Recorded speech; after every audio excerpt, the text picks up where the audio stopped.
Hello guys, welcome to civil Mantra YouTube channel. तो आज हम पढ़ने जा रहे हैं अपनी यूनिट 4 का पार्ट 3 जिसमें हम कवर करने वाले हैं कॉपीराइट का पूरा टॉपिक। ठीक है, तो हम लोग इसी वीडियो में पूरा कॉपीराइट को कवर करेंगे।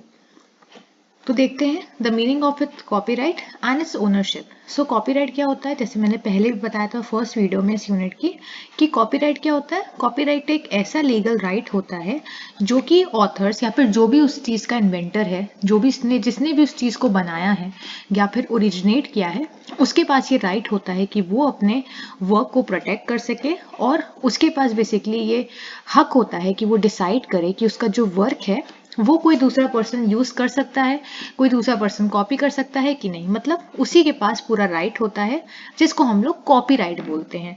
अब ये कॉपीराइट इसको क्यों बोलते हैं हम लोग आगे देखेंगे। So the copyright is a legal right that give creators and authors control over their original creations like.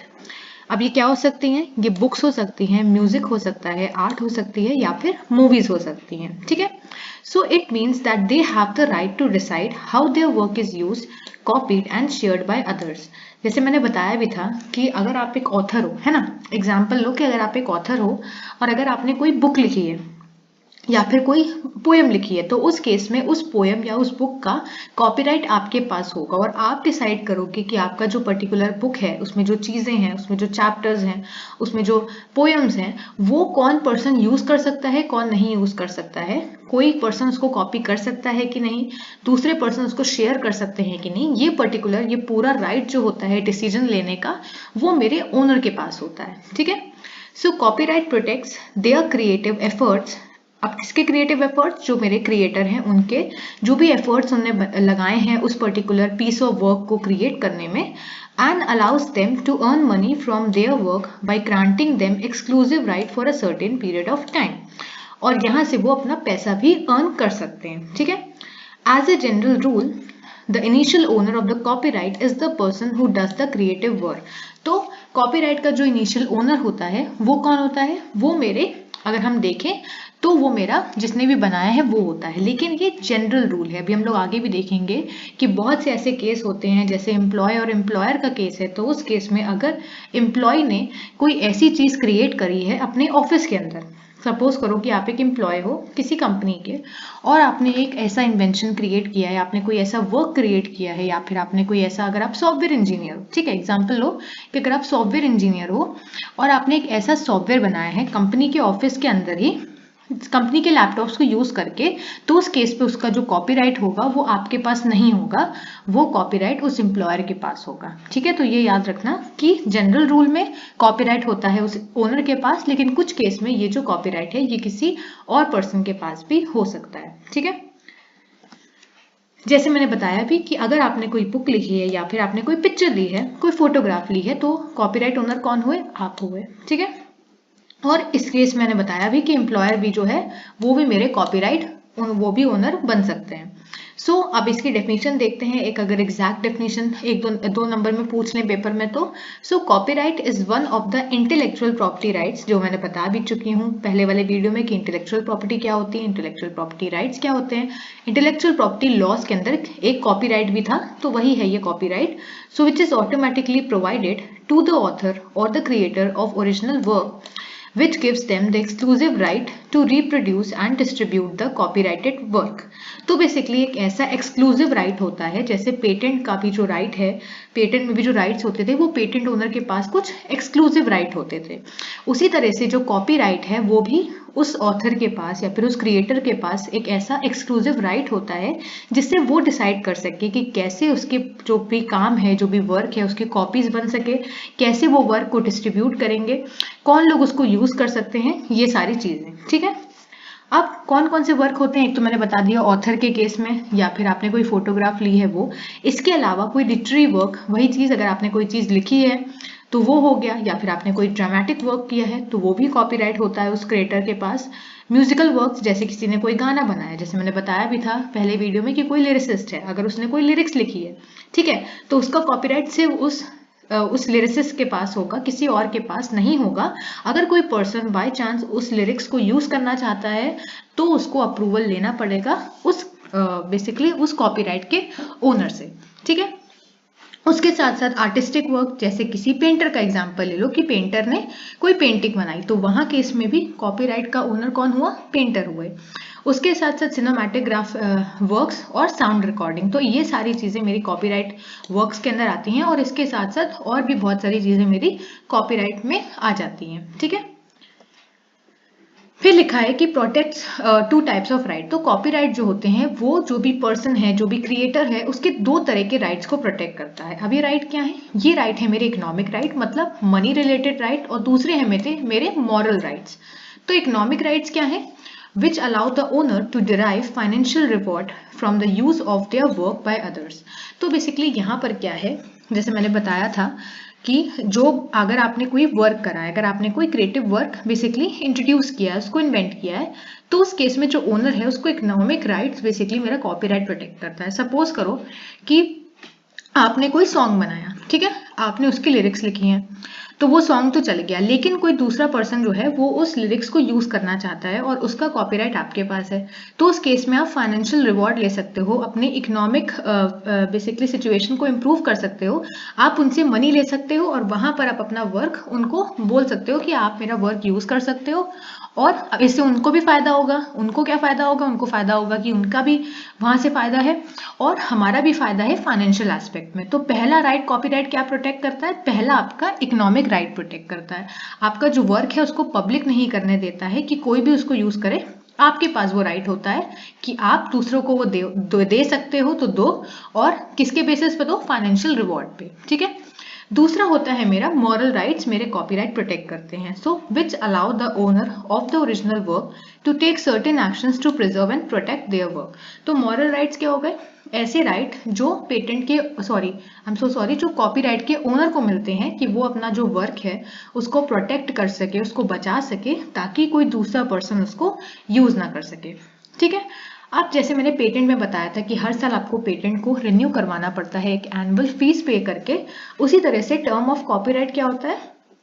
So copyright protection is granted to the author for a limited period, that is life of author plus 60 years। तो जितना उसका basically जो भी author है, जहाँ पर example author का लिया गया है, ऑथर नहीं, यहाँ पर क्रिएटर भी बोल सकते हो, तो जो भी क्रिएटर होगा उस वर्क का, उसको कॉपीराइट प्रोटेक्शन कब तक मिलती है? तो जितनी भी उस क्रिएटर की लाइफ होगी वो प्लस कुछ 60 ईयर्स, उसके बाद उसका वर्क कोई भी यूज कर सकता है। ठीक है, अब कॉपीराइट की इंपॉर्टेंस क्या है? वैसे तो हम लोग को इंपॉर्टेंस पता चल गई है कि आपका जो भी वर्क है वो कोई दूसरा यूज ना कर सके, और आपको इकोनॉमिक लेवल पे भी थोड़ा सा फायदा हो, क्योंकि आपने भी उस चीज को इन्वेंट करने के लिए, उस चीज को बनाने के लिए मेहनत की है, तो आपको भी वहां से रिवॉर्ड मिलना चाहिए। तो ये तो मेरी इंपॉर्टेंस है। अब इसमें पॉइंट्स वाइज देखते हैं। So it gives exclusive rights to the owner of the original work to reproduce, duplicate, transcribe and translate the work. तो यहाँ पर एक एक्सक्लूसिव राइट ओनर को मिलता है कि वो अपना वर्क कैसे रिप्रोड्यूस करवाना चाहते हैं, कैसे डुप्लीकेट करना चाहते हैं, किसको देना चाहते हैं, किस मॉनेटरी बेनिफिट के थ्रू देना चाहते हैं, कैसे उनको इकोनॉमिक रिवॉर्ड चाहिए, वो सब मेरे ओनर के पास ये राइट होता है। नेक्स्ट है मेरा, अब ओनर चाहे तो यहाँ पर ना भी किसी को दे, वो उनकी मर्जी है। So the owner can prevent the misuse of the original work and can take legal action if infringement take place. तो हम लोग अभी आगे देखेंगे भी कि कॉपीराइट, जैसे हम पेटेंट का इन्फ्रिंजमेंट देख रहे थे, उसी तरह से कॉपीराइट इन्फ्रिंजमेंट में बहुत सारे एक्ट्स आते हैं, बहुत सी चीजें आती हैं कि अगर आपने कॉपीराइट का इन्फ्रिंजमेंट किया तो क्या क्या चीजें होंगी, क्या क्या लीगल एक्शन आपके अगेंस्ट लिए जा सकते हैं। और इससे क्या होगा, जो ओनर है, जैसे आपने कोई चीज सपोज करो बनाई है जो लोगों के वेलफेयर के लिए है, लेकिन जो दूसरा पर्सन है वो उस चीज को मिसयूज करके लोगों को हार्म पहुंचाने की कोशिश कर रहा है, तो उस केस में आप उस पर्सन के खिलाफ लीगल एक्शन ले सकते हो। ठीक है, उसके बाद है, जैसे मैंने बताया भी था, इकोनॉमिक, अगर आपको रिवॉर्ड चाहिए तो वहां पर भी आप यूज कर सकते हो। तो the owner has sole right to get monetary benefits from their work. तो अगर आपने मेहनत की है उस चीज को बनाने के लिए, तो ऑब्वियस सी बात है कि आपको वहां से मॉनेटरी बेनिफिट मिलना चाहिए। ठीक है, नेक्स्ट है मेरा, encourages society for creativity as owners enjoy the benefits and protection of their creative work। और इससे क्या होगा, जो भी मेरे लोग हैं उनमें क्रिएटिविटी की जागरूकता बढ़ेगी, उनको इंकरेज करेगा ये कॉपीराइट का जो पूरी चीज है, ताकि जो भी लोग हैं वो अपनी क्रिएटिविटी को बढ़ा सके और कुछ क्रिएटिव वर्क को क्रिएट कर सके। अब ऐसा नहीं है कि अगर आपने कोई क्रिएटिव वर्क बनाया है तो आपको दिन भर यही डर लगा रहेगा कि कहीं कोई और ना चुरा ले इसको, कहीं कोई और ना यूज कर ले, मेरी मेहनत बेकार ना चली जाए। तो उस केस में कॉपीराइट का जो चीज है ये बहुत यूजफुल है, ये लोगों को इनकरेज करती है और उनको एक सेटिस्फैक्शन देती है कि उनका जो वर्क है उसको बेसिकली उसको पूछा जाएगा, लोग उसको रिस्पेक्ट करेंगे, साथ ही साथ उनको एक्सक्लूसिव राइट्स मिलेंगे कि कैसे उनका पर्टिकुलर चीज को यूज कर सकते हैं लोग। ठीक है, तो ये मेरी इंपॉर्टेंस हो गई मेरी कॉपीराइट की। आगे वीडियो से बढ़ने से पहले मैं आप लोग को बताना चाहती हूँ कि आप हमारे चैनल को सब्सक्राइब करें ताकि आपको ऐसी और भी वीडियोस मिले हमारे। अगर आप चैनल को अच्छा लग रहा है, अगर आपको ये पर्टिकुलर चैनल हेल्प कर रहा है आपकी जर्नी में, आपके बीटेक में, तो प्लीज़ आप हमारे चैनल को सब्सक्राइब करें, लाइक करें और वीडियो को शेयर करें अपने दोस्तों के साथ ताकि उनको भी हेल्प मिले। अगर आप हमारे चैनल को और ग्रो करवाएंगे, हमारी वीडियोज़ को लाइक करेंगे, तो ये मुझे मोटिवेशन की तरह हेल्प करेगा और मैं ऐसे ही वीडियोस और लाऊंगी ताकि आप लोग का जो पेपर है बीटेक का वो इजीली हो पाए, आप उसको अच्छे नंबर से स्कोर कर पाए। तो हमारे चैनल को ज़रूर सब्सक्राइब करें। ठीक है, इसके साथ साथ एक और चीज़, हमारे सिविल मंत्रा के चैनल पे एक नया ज्वाइन बटन भी इंक्लूड हुआ है जिसके बहुत सारे फीचर्स हैं, बहुत सारी आपको एडवांटेज मिलेंगी। तो हमारे चैनल में जब आप जाओगे, कोई भी वीडियो खोलोगे तो आपको चैनल के नाम के साइड में एक ज्वाइन बटन दिखेगा, तो उस ज्वाइन बटन को आपको क्लिक करना है। अगर आप हमारे चैनल को ज्वाइन करते हो तो उससे आपको बहुत सारी चीज़ों की एडवांटेज मिलेगी, जैसे कि आपको कंसेप्चुअल वीडियोस मिलेंगे डिटेल में, जो कि आपके सेमेस्टर पॉइंट ऑफ व्यू से बहुत इंपॉर्टेंट होंगे। आप उन वीडियोस को पढ़ के अपना सेमेस्टर ईजिली क्रैक कर सकते हो अच्छे मार्क्स के साथ। सारे सेमेस्टर के आपको वीडियो मिलेंगे एक स्ट्रक्चर्ड वे में। पीवाईक्यू क्वेश्चंस हम लोग सॉल्व करवाएंगे और आप लोग को पता है कि किसी भी यूनिवर्सिटी के अंदर, बीटेक के अंदर, एकेटीयू के अंदर जो पीवाईक्यू क्वेश्चंस हैं उनकी कितनी इंपॉर्टेंस होती है, तो वो क्वेश्चंस हम लोग सॉल्व करवाएंगे। इसके साथ साथ आपको प्रीमियम वीडियोस, जो वीडियोस यहाँ पर प्राइवेट हैं उसका एक्सेस मिलेगा और आपका वीकली इंटरेक्शन होगा हमारे एक्सपर्ट्स के साथ लाइव वीडियो में, और आपको हमारे टेलीग्राम चैनल की एक्सेस और व्हाट्सएप ग्रुप की भी एक्सेस मिलेगी जहां पर आप जब चाहो अपने डाउट्स पूछ सकते हो। ठीक है, तो ये हमारे ज्वाइन का ऑप्शन था, आप चाहो तो आप इसको ज्वाइन कर सकते हो, आपको इसमें बहुत सारी एडवांटेज मिलेगी। ठीक, फिर आता है मेरा कुछ चीजें कॉपीराइट से रिलेटेड, जिसमें पहला है owners hold specific right but not all rights. तो जो भी ओनर्स होते हैं, जो भी कॉपीराइट ओनर है, उनके पास कुछ स्पेसिफिक राइट्स होते हैं जिनको हम लोग एक्सक्लूसिव राइट्स बोल रहे हैं। सारे राइट मेरे ओनर के पास भी नहीं होते हैं। जैसे कि The law grants to owners a set of specified rights, reproduction of work, जैसे कि अभी राइट्स क्या हो गए कि उनका वर्क कैसे रिप्रोड्यूस कर सकते हैं, कैसे दोबारा बनेगा, डिस्ट्रीब्यूशन ऑफ कॉपीज, किनको कॉपीज डिस्ट्रीब्यूट करनी है, making of derivative works and public performance and display of work. तो कैसे उनका काम बेसिकली लोगों में डिस्प्ले किया जाएगा, कैसे उनकी चीज रिप्रोड्यूस होगी, कौन कौन उसको यूज कर सकता है, उसकी कॉपी किसको डिस्ट्रीब्यूट करनी है, ये सारे राइट मेरे लॉ ने ग्रांट कर रखे हैं कॉपीराइट के ओनर को। ठीक है, some artwork have moral rights, जो मैंने पीछे बताया भी था, regarding the name of the artist on the work और preventing destruction of some work. Owners may also have right to prevent anyone from circumventing technological protection system that control access to the work. तो यहाँ पर owner के पास वो भी right होता है कि वो कुछ ऐसे प्रोटेक्शन स्कीम्स लगाए ताकि जो उनका वर्क है वो कोई दूसरा एक्सप्लॉइट ना कर सके। ठीक है, तो कुछ राइट्स ओनर के पास होते हैं और कुछ राइट मेरे नहीं भी होते हैं। ठीक है, फिर है मेरा author is the copyright owner. तो ये तो हमें पता ही है, हम पहले से भी पढ़ रहे हैं फर्स्ट वीडियो से कि कॉपीराइट का ओनर कौन होगा, जो मेरा ऑथर है या फिर जो क्रिएटर है। So as a general rule the initial author of the owner of the copyright is the person who does the creative work. तो जिसने क्रिएटिव वर्क किया, जिसने वो चीज बनाई, जिसने वो चीज इन्वेंट करी, वो मेरा कॉपीराइट का ओनर हो गया। So if you wrote the book और took the photograph, you are the copyright owner, जो हमने पीछे भी देखा था। ठीक है, तो इसमें तो कुछ नया है ही नहीं। नेक्स्ट है मेरा, जो मैंने बताया था कि ये याद रखना, एम्प्लॉयर में भी कॉपीराइट ओनर। यहाँ पर वो पीछे क्या लिखा था, पीछे लिखा था author is the copyright owner. तो यहाँ पर 100% श्योरिटी है कि जो ऑथर है वही कॉपीराइट ओनर होगा, लेकिन यहाँ पर एम्प्लॉयर में भी लिखा है। देखो, मे बी का क्या मतलब है, एक पॉसिबिलिटी है कि एम्प्लॉयर हो भी सकता है कॉपीराइट ओनर, नहीं भी हो सकता है।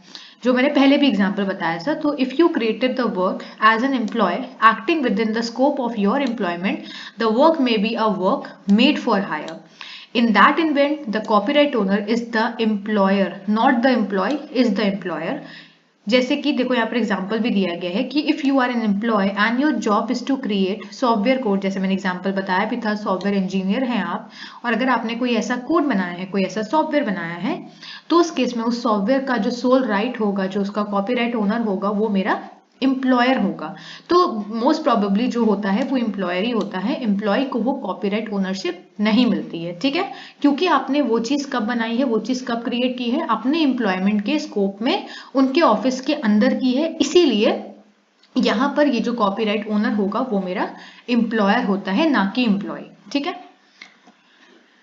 अब मैंने पीछे ही बताया था कि कॉपीराइट ट्रांसफर भी हो सकते हैं. कॉपीराइट एक पर्सन से दूसरे पर्सन पे ट्रांसफर भी हो सकते हैं. So the law may make you or your employer the copyright owner, but the law also allows the owner to transfer the copyright.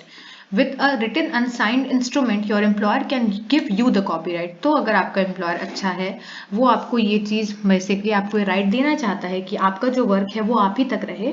Most of the time ऐसा होता नहीं है, लेकिन अगर करना चाहें तो एम्प्लॉयर कर सकते हैं कि अगर आपने कोई ऐसा वर्क बनाया है और वो एम्प्लॉयर को बिलोंग कर रहा है, उसका कॉपीराइट ओनर एम्प्लॉयर है, तो उस केस में जो एम्प्लॉयर है वो लॉ में ऐसा बताया गया है कि वो एम्प्लॉयर उस कॉपीराइट को, ओनरशिप को आपको ट्रांसफर कर सकते हैं. कैसे ट्रांसफर करेंगे? उनको एक रिटन और साइन डॉक्यूमेंट देना पड़ेगा, और उस केस में जो एम्प्लॉयर के पास कॉपीराइट ओनरशिप होगी वो एम्प्लॉय को मिल जाएगी. So in the academic setting, we are frequently asked to transfer copyright in our books and articles to publisher. The ability to transfer or retain our copyright is an opportunity to be good stewards of our intellectual work. तो यहाँ पर जो transfer करना है, basically मुझे भी ऐसा लगता है कि जो ट्रांसफर करना है कॉपीराइट वो इम्पोर्टेंट है, क्योंकि जिसने वो चीज़ बनाई, जिसने वो चीज़ क्रिएट करी, ठीक है, वो चीज़ उसी को मिलनी चाहिए, उसकी ओनरशिप उसी पर्सन को मिलनी चाहिए, ना कि एम्प्लॉयर को. तो अगर एम्प्लॉयर चाहते हैं तो वहां पर वो भी इस कॉपीराइट को ट्रांसफर कर सकते हैं. ठीक है. नेक्स्ट है मेरा कॉपीराइट ओनर्स में अलाउ पब्लिक यूजेस. अब जैसे मैंने बताया कि या तो आप चाह सकते हो कि आपका जो वर्क रहे वो हमेशा प्रोटेक्टेड रहे, उसको कोई यूज ना कर सके. अगर आप उसको यूज कराना चाहते हो तो वहां से आप मॉनेटरी बेनिफिट भी ले सकते हो, या फिर आप अपने जो भी चीज है उसको पब्लिक यूज में रख दो कि कोई भी उसको यूज कर सकता है. So a copyright owner may grant right to the public to use a protected work. That grant could be a simple statement on the work explaining the allowed uses, or it may be a selection of a Creative Commons license. Similarly, the movement to make work open access or open source is a choice by the owner of right to make work available to the public. तो basically आप लोगों ने सुना होगा open source contribution भी होता है, जिसमें क्या होता है कि जो लोग वर्क करते हैं, जो भी चीज़ बनाते हैं, वो ओपन सोर्स में अवेलेबल करवा देते हैं ताकि लोग आएँ. जैसे मैं कोड का भी एग्जांपल हूँ, किसी ने कोई पर्टिकुलर कोड बनाया, ठीक है, और उसने वो कोड ओपन सोर्स कर दिया, ओपन एक्सेस कर दिया, तो उस केस में जो दूसरे डेवलपर्स होंगे, जो दूसरे सॉफ्टवेयर इंजीनियर्स होंगे, वहां पर वो उस कोड को पढ़ के हेल्प भी ले सकते हैं, साथ ही साथ वो उस कोड में कुछ चेंजेस भी कर सकते हैं. तो ये मेरा ओपन सोर्स का पूरी चीज होती है. तो कॉपीराइट जो ओनर्स हैं वो ये पब्लिक यूजेस के लिए भी अपनी जो भी वर्क है उसको ओपन रख सकते हैं, और वहां पर बेसिकली एक्सप्लेन कर सकते हैं कि आपका जो वर्क है वो किस किस एस्पेक्ट में लोग यूज कर सकते हैं और कैसे कैसे उसको यूज कर सकते हैं. ठीक है. नेक्स्ट है मेरा information about the copyright ownership created by staff and student. अब कॉपीराइट जो ओनरशिप है वो कैसे कैसे करेगी अगर जो भी आइटम है, जो भी मटेरियल है, वो किसी स्टाफ मेंबर ने या फिर बच्चों ने बनाया, स्टूडेंट्स ने बनाया. ठीक है. तो देखते हैं. So materials can have multiple copyright owner. They will all have equal rights in the material unless there is an agreement in place. There may be more than one copyright owner in certain types of work where there are layers of copyright. For example, अब देखो यहाँ पर क्या लिखा है कि एक particular material, एक पर्टिकुलर ऐसी चीज के मल्टीपल ओनर्स हो सकते हैं. जरूरी नहीं है कि वो जो पर्टिकुलर चीज है वो किसी एक पर्सन ने बनाई हो. अगर वो चीज मल्टीपल लोगों ने बनाई है तो वो जो भी मटेरियल होगा, जो भी चीज होगी, उसके मल्टीपल कॉपीराइट ओनर होंगे. ठीक है. और ऐसा नहीं है कि किसी एक को ही मिलेगा, सबको ये जो कॉपीराइट ओनरशिप है वो मिलती है. और इसका एग्जाम्पल क्या लिखा गया है, जैसे कि एक फॉर एग्जाम्पल इन फिल्म्स, जैसे पिक्चर्स में क्या होता है, copyright in the soundtrack, screenplay and film itself may be owned separately. If the creator or copyright owner dies, copyright passes to the state or a nominee. तो basically यहाँ पर क्या बताया गया, यहाँ पर फिल्म्स का example लिया गया है कि सपोज करो कि फिल्म्स में डिफरेंट डिफरेंट लेयर्स होती है, जैसे यहाँ पर लिखा है ना कि लेयर्स ऑफ कॉपीराइट। तो लेयर्स ऑफ कॉपीराइट का क्या मतलब है? लेयर्स ऑफ कॉपीराइट का मतलब है कि किसी भी मटेरियल को बनाने के लिए जो अलग अलग सेक्शंस हैं, जैसे कि पिक्चर का एग्जांपल यहाँ पर लिखाया गया है कि कोई पर्टिकुलर डिपार्टमेंट साउंड डील कर रहा होगा, सॉन्ग्स डील कर रहा होगा, कोई स्क्रीन प्ले डील कर रहा होगा, कोई लोगों के कॉस्ट्यूम डील कर रहा होगा, कोई मेकअप डील कर रहा होगा, अलग अलग चीजें ना पिक्चर के अंदर, फिल्म के अंदर। तो वहां पर जो पर्टिकुलर लेयर्स होंगे, पर्टिकुलर डिपार्टमेंट होंगे, उन सबके कॉपीराइट अलग अलग होंगे, उन सबके कॉपीराइट ओनर अलग अलग होंगे। और अगर किसी केस में जो कॉपीराइट ओनर है या फिर जो क्रिएटर है वो मर जाता है, तो उस केस में जो कॉपीराइट है वो नॉमिनी को पास हो जाता है। ठीक है। Where the copyright owner or the creator cannot be identified, the work, ठीक है, orphan work। देखो यहाँ पर क्या लिखा है कि जहां पर ऐसे केसेस में जहां पर उस पर्टिकुलर वर्क का कोई भी कॉपीराइट ओनर लोग नहीं आइडेंटिफाई कर पाते हैं, नहीं पता लगा पाते हैं, तो उस केस में जो वो काम है वो पब्लिक वर्क जो है वो पब्लिक एक्सेस में वो बेसिकली ओपन हो जाता है और उसको हम लोग ऑर्फन्ड वर्क कहते हैं। ठीक है। ऑर्फन वर्क क्यों कहते हैं? क्योंकि यहाँ पर उसका कोई ओनर नहीं है, कोई इसका कॉपीराइट ओनर नहीं है जो उसकी चीजों को प्रोटेक्ट करके रख सके। ठीक है। फिर है orphan work can still be use as permitted under copyright, but if you need to seek permission contact the copyright office. तो यहाँ पर आप भी जो भी चीजें हैं कॉपीराइट की, आप ऑर्फन वर्क को यूज कर सकते हैं लेकिन कॉपीराइट के अंदर। और अगर आपको इस चीजों को देखना है कि क्या क्या कॉपीराइट की पूरे रूल्स रेगुलेशंस हैं, तो आप कॉपीराइट ऑफिस में कॉन्टैक्ट कर सकते हो। ठीक है। Copyright ownership may also be subject to legal agreements such as research, funding or publishing agreement, or it can be transferred or assigned to a third party, जो मैंने बताया भी था कि आप ट्रांसफर भी कर सकते हो कॉपीराइट को। सो अब यहाँ पर एक एग्जाम्पल लिखा गया है। So in Australia copyright applies to material as soon it is created. जैसे अगर हम ऑस्ट्रेलिया का एग्जाम्पल लें तो ऑस्ट्रेलिया में क्या है कि कॉपीराइट जो है वहां पर क्या है, जो कॉपीराइट है कोई भी मटेरियल, कोई भी चीज जैसी ही बनती है, जैसे ही उसको क्रिएट कर दिया जाता है वैसे ही उस पर कॉपीराइट लग जाता है। तो उस केस में जो भी वर्क, जो भी ओनर है उसका, वहां पर उनके राइट्स रिजर्व हो जाते हैं क्योंकि जैसे ही मटेरियल बना वैसे ही उस पर कॉपीराइट लग गया। सो यहाँ पर आपको कोई रजिस्ट्रेशन करने की जरूरत नहीं है अपने वर्क की और उसको प्रोटेक्ट करने की जरूरत नहीं है। So you do not need to register or publish material for your work to be protected और टू एजर्ट योर ओनरशिप। तो यहाँ पर आपको क्या करना है, यहाँ पर आपको रजिस्टर या पब्लिश करने की जरूरत नहीं है।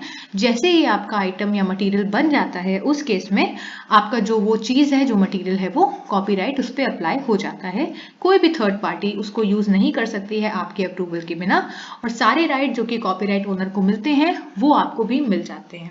ठीक है। अब आता है मेरा इन्फ्रिंजमेंट ऑफ कॉपीराइट। तो हमने देखा कॉपीराइट क्या है, अब देखते हैं कि अगर किसी पर्सन ने कॉपीराइट का इन्फ्रिंजमेंट कर दिया तो क्या होता है। So copyright infringement refers to the unauthorised use of someone's copyrighted work. तो ये तो ऑब्वियस सी बात है कि अगर किसी का कॉपीराइटेड वर्क की आपने अनऑथराइज यूज किया, मतलब आपने उसकी ऑथराइजेशन या फिर उसके अप्रूवल के बिना उसका जो भी वर्क है उसको यूज कर लिया है, तो उस केस में आपने उसके कॉपीराइट को इन्फ्रिंज कर दिया है। ठीक है। और आप इन्फ्रिंजर की कैटेगरी में आ गए हो। So thus it is the use of someone's copyrighted work without permission, thereby infringing certain rights of the copyright holder, such as the right to reproduce, distribute, display or perform the protected work। तो अगर आपने कोई भी copyrighted work उस owner के permission के बिना use किया है तो वहां पर आप इन्फ्रिंजर हो चुके हो, और जो एक्सक्लूसिव राइट एक कॉपीराइट ओनर को मिलते हैं, आपने उसके राइट्स को एक्सप्लॉइट करने की कोशिश की है। अभी राइट कौन से हैं जो मैंने बता दिए कि रिप्रोड्यूस करना, किसी भी चीज को यूज करना, उसको बनाने की कोशिश करना या फिर उसको डिस्ट्रीब्यूट करना, ये सारी चीजें मेरी राइट होती हैं कॉपीराइट ओनर की। ठीक है। फिर है इंटेलेक्चुअल प्रॉपर्टी राइट्स को हम लोग IPR भी बोल रहे थे पहले वीडियो में, is a legal right that is granted to owner for a specific period of time to protect their original work from unauthorised use. तो वही चीज है कि मेरे इंटेलेक्चुअल प्रॉपर्टी राइट या इंटेलेक्चुअल प्रॉपर्टी लॉज के अंदर मेरे कॉपीराइट आते हैं, और ये लॉज या ये राइट्स इसीलिए बनाए गए हैं, ये इसीलिए ओनर को ग्रांट किए गए हैं, इसीलिए दिए गए हैं ताकि वो अपना जो काम है, अपना जो वर्क है, उसको प्रोटेक्ट करके रख सकें कोई भी अनऑथराइज यूज से, और वो डिसाइड कर सके, उनके पास ये अथॉरिटी हो कि उनका जो वर्क है वो कैसे यूज हो सकता है। ठीक है। फिर आता है कॉपीराइट इन्फ्रिंजमेंट। अब देखते हैं इसके अंदर कौन कौन सी चीजें आती हैं, कौन कौन से सेक्शन आते हैं। So owners develop new work and get copyright protection to ensure that they can get profit from their effort. जो मैंने बताया भी कि इकोनॉमिकल जो इनको इकोनॉमिक रिवॉर्ड्स मिल रहे हैं, जो मॉनेटरी बेनिफिट मिल रहे हैं, ये कॉपीराइट प्रोटेक्शन उनको ये भी इंश्योर करवाता है कि वहां से उनको प्रॉफिट मिल सके अपने एफर्ट्स का, ठीक है। So owner has sole authority either to sell his work or to license it to the third party who can make use of his work. But if someone duplicates or reproduces the work of copyright holder without the latest permission, then this can lead to copyright infringement in which the owner can take legal action against the इन्फ्रिंजर। जो मैंने बताया भी कि owner के पास authority है। अब owner चाहे तो अपना काम जो है वो बेच सकता है, वो उसके मतलब है कि उसने अपना काम बेच दिया और वहां से मॉनेटरी बेनिफिट ले लिया, या फिर उसने अपना काम किसी थर्ड पार्टी को दे दिया, अपना जो भी वर्क था वो किसी थर्ड पार्टी को दे दिया कि आप ये काम यूज करो, ठीक है। लेकिन अगर किसी और पर्सन ने, किसी दूसरे पर्सन ने वहां पर उसके काम को डुप्लीकेट मटेरियल बनाने की कोशिश की या फिर उसके वर्क को रिप्रोड्यूस करने की कोशिश की, तो उस केस में, और यहाँ पर उसने उस ओनर की परमिशन नहीं ली है, तो वही चीज वहां पर कॉपीराइट इन्फ्रिंजमेंट हो जाएगा और ये जो इन्फ्रिंजर है इस पर लीगल एक्शन भी लिया जाएगा। So exception to infringement under section 52 of the copyright act, जैसे पेटेंट अमेंडमेंट एक्ट 2002 था और पेटेंट एक्ट था, उसी तरह से कॉपीराइट एक्ट है मेरा 1957, उसके सेक्शन 52 में कॉपीराइट इन्फ्रिंजमेंट की चीजें लिखी हैं, जिसमें है प्राइवेट और पर्सनल यूज के बारे में लिखा है, जिसमें रिसर्च भी आ गया, फिर क्रिटिसिज्म और review whether of that work और एनी अदर वर्क, तो ये सारी चीजें मेरे इस एक्ट में मेंशन है। उसके साथ साथ यहाँ पर है the reporting of current event and current affairs including the reporting of a lecture delivered in public, तो ये सारी चीजें मेरी उस एक्ट के अंदर मेंशन है कि कैसे कैसे उनको यूज कर सकते हैं और कैसे उनको डिलीवर कर सकते हैं, ठीक है। नेक्स्ट है मेरा कि अगर आपने कॉपीराइट इन्फ्रिंजमेंट कर दिया है तो आपको उससे क्या पनिशमेंट मिलेगी, क्या रेमेडी है वहां पर, ठीक है। तो civil remedies for copyright infringement हम लोग पढ़ते हैं। सबसे पहले सिविल रेमेडी है, so according to section 55 of the copyright act 1957, ये याद रखना, जैसे पेटेंट एक्ट था उसका ईयर और इसी के साथ साथ जो कॉपीराइट एक्ट था जहां पर कॉपीराइट की सारी चीजें लिखी थी, वो एक्ट याद रखना कि कौन सा एक्ट है। Where copyright in any work has been infringed upon, the owner of the copyright shall be entitled to all such remedies by way of injunction, damages and account। तो सिविल रेमेडी क्या है? Civil remedy की जो भी चीजें हैं वो मेरी कॉपीराइट एक्ट के सेक्शन 55 में मेंशन है, जहां पर किसी भी वर्क पे कॉपीराइट अगर इन्फ्रिंज होता है, अगर कॉपीराइट इन्फ्रिंजमेंट किया जाता है किसी पर्सन ने, तो उस केस में जो ओनर है उसके पास ये राइट है, उसके पास ये पावर है कि वहां पर उसको जो डैमेज हुआ है, जो भी प्रॉब्लम है, वो यहाँ पर उसको एड्रेस कर सकता है, वहां से वो उस पर कंप्लेन कर सकता है, ठीक है। फिर आता है मेरा criminal remedy. So according to section 63, अभी सिविल क्रिमिनल रेमेडी मेरे section 63 of the copyright act 1957 में मेंशन है। The copyright holder can take criminal proceedings against the infringer, तो यहाँ पर आप सिविल प्रोसीडिंग्स ले रहे हो, यहाँ पर आप बेसिकली कंपनसेशन के थ्रू या फिर जो भी आपको डैमेज हुआ है उस केस में आप यहाँ पर अपना चीज कर रहे हो, जो भी आपको रेमेडी लेनी है। लेकिन क्रिमिनल रेमेडी में क्या होगा, आप क्रिमिनल प्रोसीडिंग करते हो उस इन्फ्रिंजर के खिलाफ in which there is a provision of at least 6 month imprisonment which may be extended to 3 years and with a fine of ₹50,000 which may extend to 2 lakhs। तो क्रिमिनल रेमेडी क्या होगी कि आप दो तरह से रेमेडी कर सकते हो। अब देख रहे हो कितना ज्यादा मतलब क्रूशल हो जाता है। एक सिविल रेमेडी तो फिर भी ठीक है, लेकिन क्रिमिनल रेमेडी काफी ज्यादा हार्श हो गई। और इसमें क्या होता है, जो कॉपीराइट होल्डर है वो क्या करते हैं, वो क्रिमिनल प्रोसीडिंग्स कर सकते हैं इन्फ्रिंजर के खिलाफ, जिसमें एक ऐसा प्रोविजन बनाया गया है इस कॉपीराइट एक्ट के अंदर, जहां पर जो भी इन्फ्रिंजर होगा उसको 6 month की जेल होगी। उसके साथ साथ अब ये जो जेल है ये 6 month से 3 year भी एक्सटेंड कर सकती है, बेस्ड अपॉन आपने किस लेवल का इन्फ्रिंजमेंट किया है। उसके साथ साथ आपको फाइन देना पड़ सकता है 50,000, जो कि एक्सटेंड हो सकता है 2 लाख तक। तो ये काफी ज्यादा मुश्किल और बहुत काफी ज्यादा हार्श है, लेकिन फिर भी क्रिमिनल रेमेडी और सिविल रेमेडी मेरे दो रेमेडीज होते हैं जिससे कॉपीराइट इन्फ्रिंजमेंट को टैकल कर सकते हैं कॉपीराइट होल्डर, ठीक है। Provided that if the defendant proves that the date of the infringement he was not aware and had no reasonable ground for believing that the copyright subsisted in the work, the plaintiff shall not be entitled to any remedy for the whole or the part of profit made by the defendant by the sale of the infringing copies as the court may in the circumstance deem reasonable।